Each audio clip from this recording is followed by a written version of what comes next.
Took a little break from the 2024 class. Now it's time to look ahead, get a gauge on the 2025 class. Starting with the quarterback position, I had to bring in my buddy, John Lobb. We are on to 2025 with a quarterback class that is unproven, but has a lot of potential coming to it. So we're going to break down our top 8 consensus quarterbacks in the 2025 class. John, before we do that, let's go ahead. Let's start with an overview as to where are you at in the scouting process at this point in time. Obviously, we're 10, 11 months out. Some folks might be saying, I'm still digesting the 2024 class. Why are we looking ahead to 2025? John, why is it so important to start learning these names and starting the process at this point? It is summer scouting season, Matt.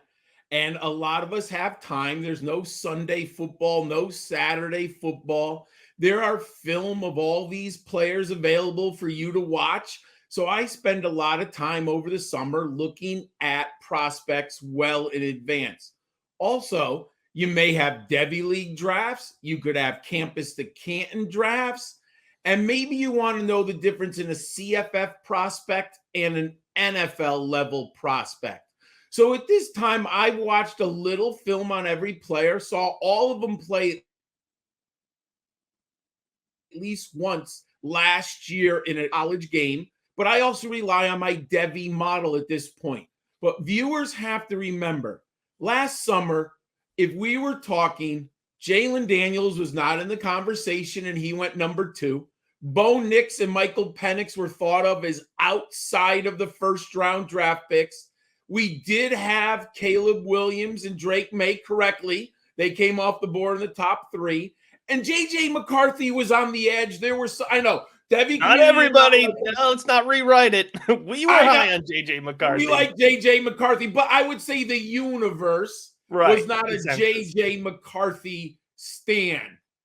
Got to remember, we're going to look at 8 players now, but they're going to possibly change radically from now until next January. Film matters, production matters, performance matters. But we want to give you a baseline to start, who to look at, who to study.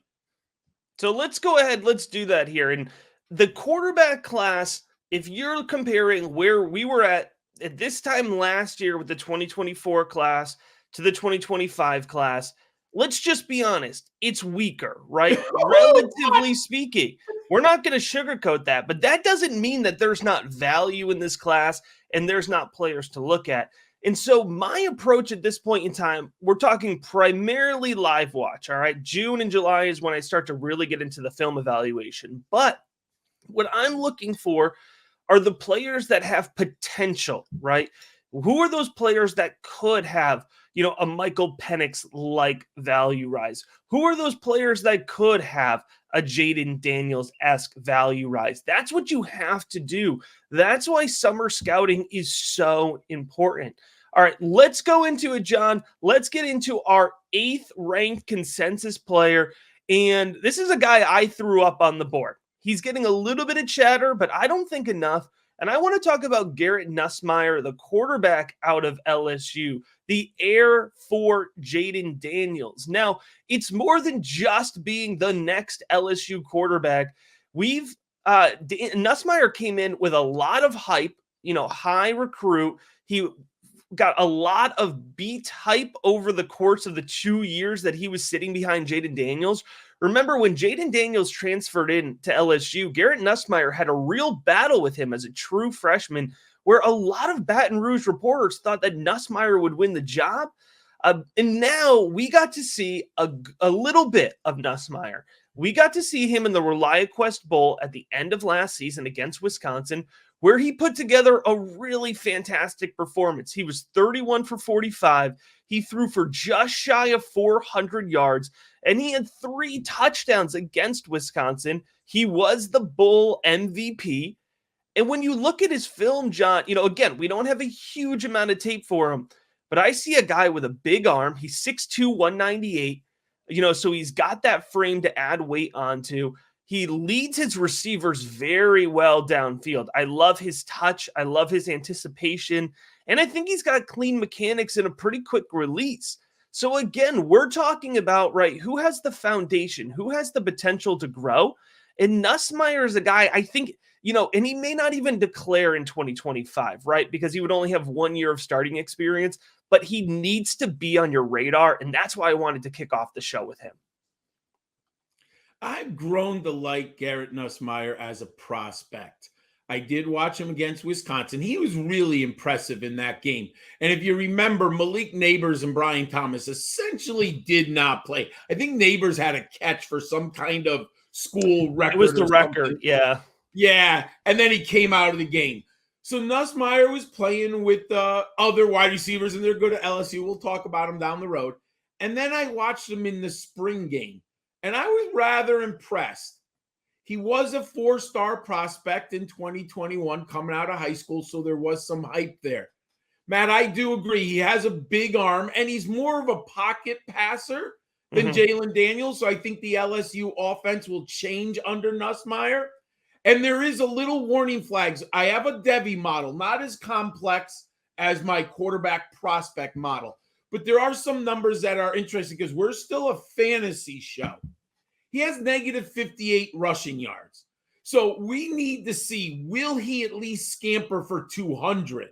We have not seen it, taking too many sacks and not adding rushing yards. So let's watch what he does as a scrambler or pocket mover. I do like 1,700 career passing yards, and he has 12 total touchdowns running and passing. He is a projection. Matt, we're going back before COVID now. We've got to look at these young men. We're not going to have the Bo Nix 45 starts, the Jalen Daniels 50 starts. We're getting young men who are probably the more traditional road, less playing time. They start their sophomore, junior year. So we have 14 games played. He really needs reps and time on the field, Matt. But I do like him, and we'll be watching very closely. All right, let's move on here to our number 7 consensus ranked player. Another guy who I've got my eye on. I want him on your radar. We're going to go to Texas A&M and talk about Connor Weigman, 6'3", 215. And if you look at the 4 games he played last year as the starter before injury, you can see a really exciting player. I think he fires tight balls through the midfield. He's got good arm talent. He adjusts velocity well. I also think he works through progressions well. He shows good decision-making. He gets the ball out quick. And if you look at the stats here, 16-2 career touchdown to interception ratio. Last season, it was 8 touchdowns and 0 interceptions as a full-time starter. He threw for nearly 1,000 yards in those 4 games and had a 69% completion rating.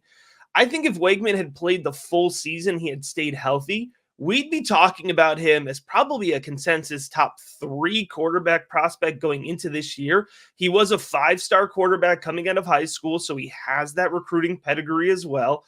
If he stays healthy, if the Texas A&M offense can take a nice step this year, there's a lot of hope here for Weigman to take a big jump. I'm really bullish on Weigman. Matt, I think this young man has real potential. He was a 5-star prospect coming out in 2022. Unfortunately, he just has not been able to stay healthy. And let's be honest, I don't have a lot of confidence in Jumbo Fisher coaching up the quarterback position. If you take out Jameis Winston, who won the Heisman and National Championship, Jimbo has not been very good, my friend. So maybe Connor Weigman benefits from a little bit of health luck. He stays on the field. He's only played 9 games, so he needs to stay healthy. Then he gets a little bit better coaching at the quarterback position with the new staff that is coming into College Station. He is a dual threat, Matt. He has 160 rushing yards in 9 games, over 1,875 passing yards, and 18 total touchdowns. I think what I've seen, that very small sample size, Matt, I think his ceiling is awesome. Will he hit it? We don't know. But I can foresee a really impressive ceiling as an SEC quarterback who transcends the summer hype from the college football universe. I like Weigman a ton entering the season. If you want in-depth analysis on the 2025 rookie class, as well as my Devy rankings, Dynasty rankings, 2024 season projections, you have to head on over to patreon.com/rookiebigboard and check out our brand new resource page here. Everything available to Rookie Big Board patrons centralized into one place, along with complimentary articles and lots of other resources. All of this, access to all of this for just $5 a month. There's no better way to get ahead of your league mates. Head on over to patreon.com/rookiebigboard today. Let's talk a little bit more ceiling here as we get to quarterback 6. That's going to be Jalen Milroe, the quarterback out of Alabama. 6'2", 220. Of course, has that dual threat ability. John, I'll let you lead in here on Milroe.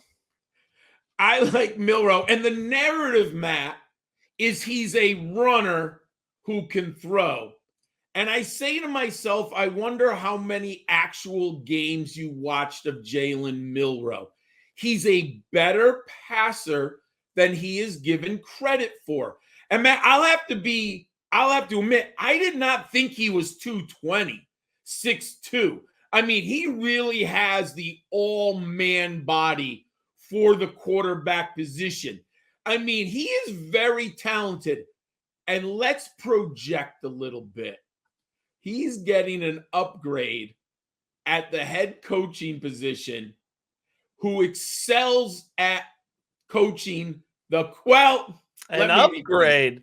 I know at the passing game. I should clarify that. I don't think he's going to win the championship. So football and fantasy and Devy are different. Then you're right. He's not better than the all-time greatest coach. I apologize, everyone. Alabama, don't blitz me. I'm sorry. All right. But they're going to have a really interesting passing game this year at Alabama. Matt, he's got 851 rushing yards in 21 games. So you're looking at 40 yards a game on the ground, which we absolutely love. His total touchdowns are incredible at 42. He's played in 21 games. I have been very impressed with Milroe. He takes some big hits. And I will say PFF isn't everything, Matt. But look at some advanced stats on Jalen Milroe. I'm not saying he's J.J. McCarthy yet. But there are impressive stats on Milroe on 3rd and long and big-time throws, where if you dig deeper into this young man's tape and you look at some numbers, I think Jalen Milroe might end up as a first-round draft pick. That's his ceiling. We need to see continued growth. What do you think about Milroe, Matt? Yeah, I think when you look at Milroe, you're going to see some arm talent certainly on display. You're going to see that mobility and athleticism. And I think whenever you have arm talent plus athleticism from a fantasy context, he needs to be on your radar, right? I think my biggest thing with Jalen Milroe, I see him struggle working through progressions. I see him struggle with decision-making. However, you could go back to Indiana Michael Penix and see some of the same stuff, right? So will DeBoer be able to hide some of these things? And I think a very similar way that he hid a lot of those things for Michael Penix, and it, tricked plenty of the fantasy community. We'll see how that works out in the long run, right? So it'll be interesting to see if Milroe does benefits from a scheme that's probably going to be focused a little bit more on the passing. But you have to remember too, Alabama, still has a really deep stable of running back talent. And you have to think that's going to be pretty attractive to Kalen DeBoer in his first year. So how that offense shakes out should certainly affect the way that we feel about Jalen Milroe long-term as well. Let's transition here. Let's talk about our quarterback 5, and let's talk about a little bit more floor, right? I think the first 3 guys we talked about with upside. And I don't know that Dillon Gabriel gives you that same level of upside, but I do think that he provides a level of floor that NFL coaching staffs are going to be excited about. 5'11", 204, and I'm going to let you talk about Dillon Gabriel, John, but I have to just throw out my favorite stat from Dillon Gabriel. He has had 4 seasons of 3,000 plus passing yards. All right. But he's been able to do it at UCF. He's been able to do it at Oklahoma. And now I expect he's going to head to Oregon. And you have to think stepping into that that Bo Nix role, he's probably going to add a third team to that list. If he stays healthy, there's no way he doesn't throw for 3,000 yards in Dan Lanning's passing game. And Oregon is arguably, I think they're a top 5 team overall, despite the move to the Big Ten. I think they're going to be very competitive. And their offense is arguably top 3 in the nation. When people sit down and look at him in a model, Matt, he's going to blow people away. We heard the same thing. Like, I remember in January, people were like, oh my God, I looked at Bo Nix's number in the model. I looked at Michael Penix's number in the model. And I'm like, yeah, did you ever watch him play? But this is going to happen with Dillon Gabriel. 50 career games. Matt, if they make the Big Ten tournament or the playoffs, and he'll probably make a bowl game, he's going to break Bo Nix games played. So you're going to have that right away. The numbers are silly. 14,000 yards passing, over 1,000 yards rushing, 152 total touchdowns. Every model's going to love him, assuming he has a good year, Oregon, which I expect. 5'11", 204. He's a little undersized, but we have seen success at that level. I don't think he's a first-round grade right now. I don't have a first-round grade on him. I'm going to be open-minded. If he grows, he could get a first-round grade. What I think NFL teams are going to like, you said it, high floor. He can probably come in immediately and play the quarterback position with 50 career starts already. And he's proven success in 3 schools, 3 programs, and I would argue pretty different offensive schemes. So if he passes the acumen test of being able to divulge a playbook at the Senior Bowl, Matt, he's going to jump up boards. Dillon Gabriel, I can't wait to see him in a Ducks uniform this year. All right, we're going to jump up into, I think, a clean new tier here for most folks. Yeah. When you talk about quarterbacks 2, 3, and 4, I think most people are going to have the same 3 quarterbacks, but the order that they present them in is probably going to be a little jumbled up. When we did our consensus rankings, quarterback 4 was Quinn Ewers. All right, 6'3", 206. Of course, coming out of Texas here. I think if you're looking at the Quinn Ewers tape through the lens of an NFL scout, you're going to like Quinn Ewers more than the fantasy community. Oh, yeah. I think the Devy community put Quinn Ewers on such a high pedestal to start that they're overly critical of him, right? And now, certainly, if you clip up his 10 worst throws, it's going to make him look like a really poor prospect. But if you clip up his 10 best throws, I mean, you have a really good prospect. Now, the arm talent is clear with Quinn Ewers, and at times, now I'm going to emphasize, at times, there is some really pristine accuracy. I mean, he shows the ability to really fit the ball into tight spots, to really lead his receivers, but of course, it's inconsistent. What I don't think he's given enough credit for is his decision-making. He's got a 37-12 touchdown interception ratio in his career, 22-6 in 2023. Despite the fact that, a lot of folks were upset with his 2023 performance, 5,600 passing yards in really a season and a half because there was injuries there in 2022. He's performed on the big stage, last season against Alabama.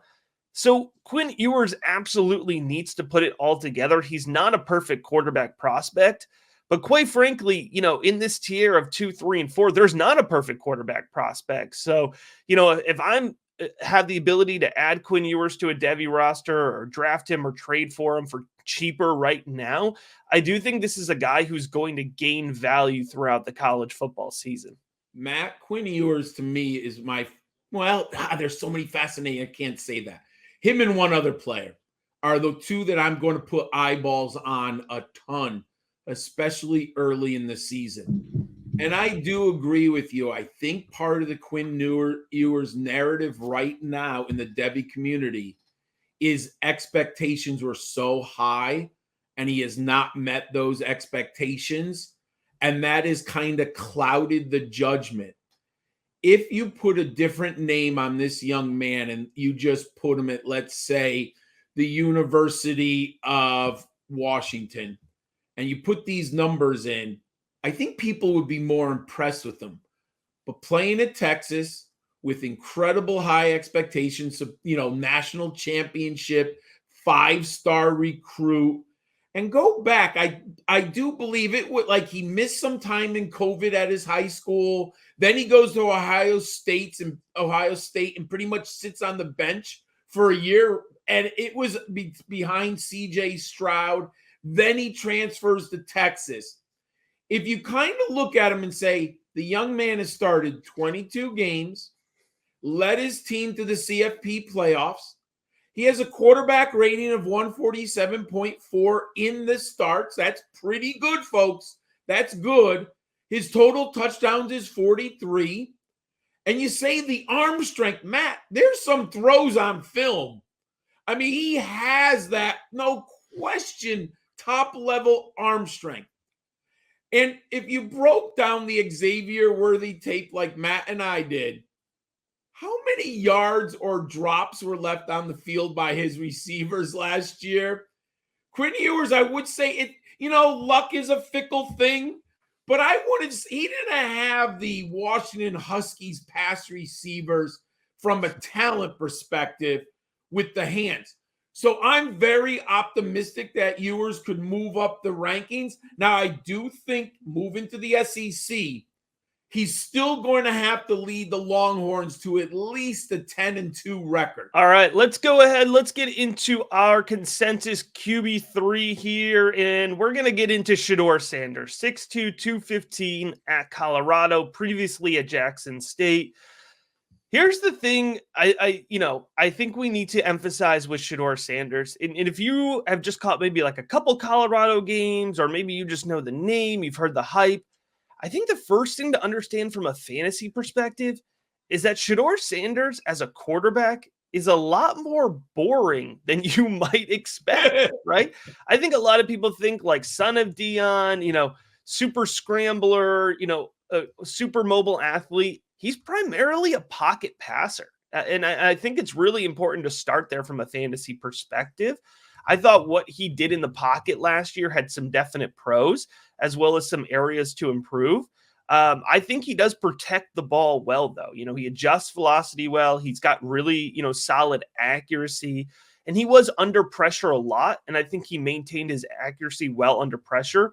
Although you will see, if you're looking at his tape, you're going to see him freeze in the pocket a lot. You're going to see him, take a couple extra steps to try to buy more time when the pressure is coming at him. So I think overall, John, given the fact that he really didn't have that talented of a wide receiver core outside of Travis Hunter, who we knew was also playing defensive back, and he had one of the worst offensive lines in the Power 5 last year, what Sheduer Sanders showed us was really solid. But I do think he needs to have an impressive 2024 campaign if he wants to be a first-round NFL draft pick. I don't think he's locked and loaded into that draft capital at this point in time.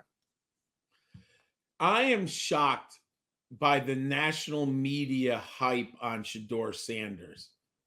I have more questions than answers of this young man as an NFL prospect.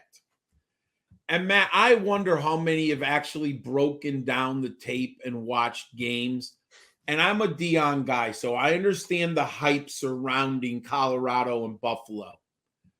But if you break down the tape, there are some serious red flags. One, from a fantasy. So let's look at these red flags from a fantasy. You said he's not as exciting as you think. And here's my favorite number in the excitement category. He has negative 77 rushing yards. He really is a pocket passer, Matt. He just takes far too many sacks, Matt. It's bad quarterback play. Negative 77 yards. Let me repeat that. Negative 77 yards. And there's no Jaden Daniels, Jalen Milroe, Jalen Hurts highlights of him scrambling 30 yards, right? Breaking off a run that you're just like, oh my God.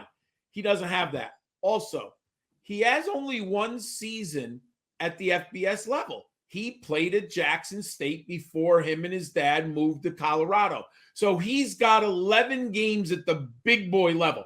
Doesn't mean Jackson State does not count, but it isn't at the highest levels of college football. I have questions about his deep arm strength, Matt. I don't think he has the best deep ball. I mean, I was saying the two players I mentioned Quinn Ewers and Sheduer Sanders are the two players I've got to mention most. I think Quinn Ewers' deep ball is much, much better than Sheduer Sanders. And I think people haven't dug deep enough about Sheduer. There is like a demarcation line in his box score stats. They fired their offensive coordinator, Sean Lewis, last year, which is the weirdest kind of thing. In his first 7 games with Sean Lewis, Matt, his numbers were spectacular. Just, he had 1, 2, 3, 4, 5 games over 300 yards, 1 game over 500, and 1 game over 400. 4 touchdowns, 4 touchdowns, 4 touchdowns, 5 touchdowns. Incredible. They fire Sean Lewis, Matt. His numbers plummet. His highest total was 262. Never passed for more than 2 touchdowns in a game. And they lost all 4 games without their offense coordinator. The reason I bring that up, 2 things. What's the narrative? Did he benefit from Sean Lewis? Or is he not capable of really mastering another offensive system so quickly? Matt, I have more questions than answers. I'm willing to be open-minded. I'm going to watch a ton of Sheduer Sanders in September and October, but I don't see a first-round grade right now. I'm shocked that there are people who have him rated number 1 quarterback in this class.